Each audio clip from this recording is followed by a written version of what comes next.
What's up, y'all? It's your boy Barrett Raven here with Realty Austin in Austin, Texas. All right, so the Austin Board of Realtors just released our newest market stats numbers for July 2021. So let's talk about them.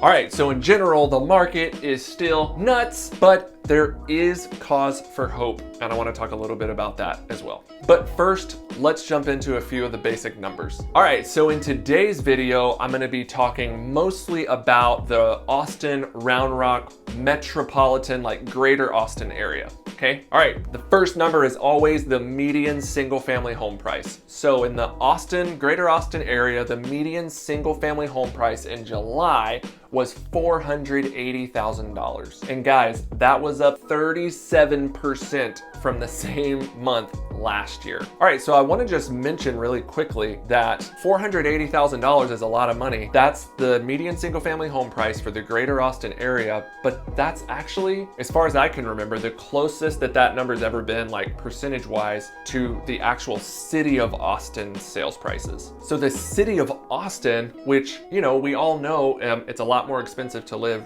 in the city, the median sales price was less than $100 more than that, if that makes sense. And coincidentally, in the city of Austin, that number was also 37% more than it was the same time last year. So really interesting there. Now back to the greater Austin area, those homes sat on the market for 12 days.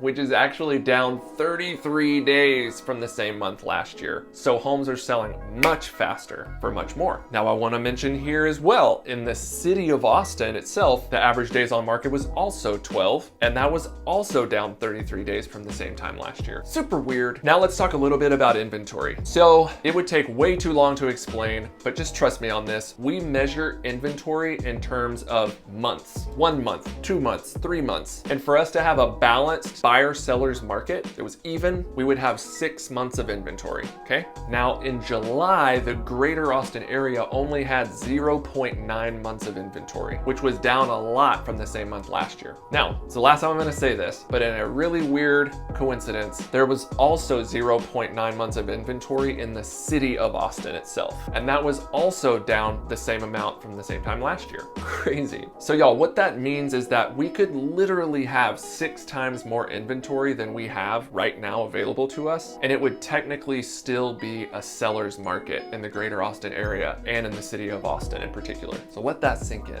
Now for a little bit of hope. So even though the median single family home prices were up 37% in July, that's compared to the same time last year. So the market has grown in a year about 37%, and that's a lot. And for those of you who have been in the housing market, that's probably not that big of a surprise to you. But when we break this down month to month to month to month, how much are prices growing in July compared to June, compared to May, compared to April, things do seem to be slowing down just a bit. Now, what I kind of tell our clients is it seems like things are going from 500 miles an hour to 300 miles an hour, which 300 miles an hour is still pretty freaking fast. But at least if you're driving 300 miles an hour, you can kind of make out what's like going on, what you're passing next to you. You know, instead of seeing 20 to 30 offers on every single decent listing, we're now seeing about 5 to 8 offers on every decent listing, and some that are even sitting on the market a little longer than we would expect. Now, one thing I want to touch on real quick, then I'm done. I want to talk about my personal business and our personal clients, what we're experiencing. So about a year ago, when a new buyer would come to us and say, hey guys, like we want to buy a home, we'd say, that's amazing. Just know you're going to have to offer on average about $80,000 over the asking price, and whatever price you and the seller end up agreeing on, you're gonna have to have an appraisal done via your lender, and that appraisal is gonna come in about $20,000 to $30,000 less than the price you agreed upon. And in this market, almost every time, the buyer has to bridge that $20,000 to $30,000 gap out of their own pockets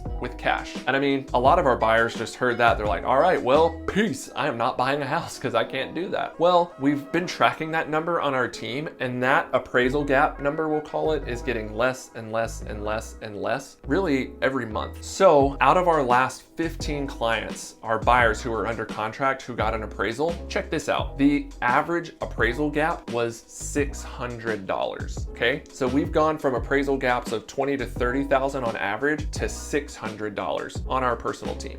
So some of our appraisals are coming in even higher, which is great. Some of our appraisals are coming in right on the money, and we do have a few appraisals that have come in just a little bit below, but it's not as tragic and catastrophic as it was previously. Now, why is that? I think there are a couple of reasons. The main reason is I think the appraisals are just catching up to where the market's at, honestly, which is really great news for our buyers. But I think another reason is like the COVID boom, right? Is we're really starting to kind of take some steps away from that. And I think things are starting to even out just a little bit. And there's always that like, you know, immediate post-summer kind of lull. I think we're seeing a little bit of that as well. So I think those three things combined, I think we're seeing a lot better situations for our buyers. Now, do I see price declines in our future? No. I do see things continuing to slow down a little bit in the future, in the near future. But again, I think we'll probably be going from about 300 miles an hour to 275 miles an hour. Still crazy, still fast paced, still very competitive, still a seller's market, but it just kind of takes the edge off a little bit for our buyers. Let me know if you have any questions about all of that. My info will be below this video, and I hope to see y'all sooner rather than later.